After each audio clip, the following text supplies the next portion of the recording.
Toya Merbs TV. Hello mga kalods, Kuya Merbs ulit.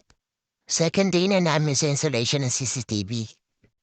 Almost 95% na rin na paglalatag namin ng kable or cable pulling.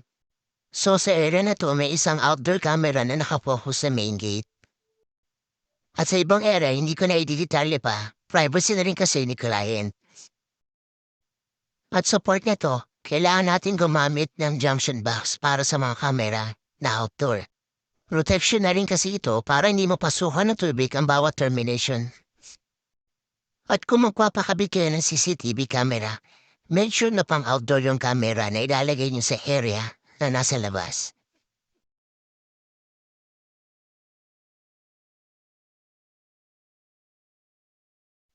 So sa portion na to, magkaplat na ako ng isang camera.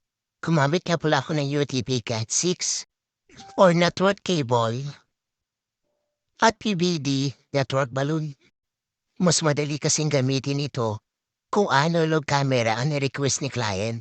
At sa mga gusto nga po pala magpakabit ng CCTV, visit our page or comment below. Salamat!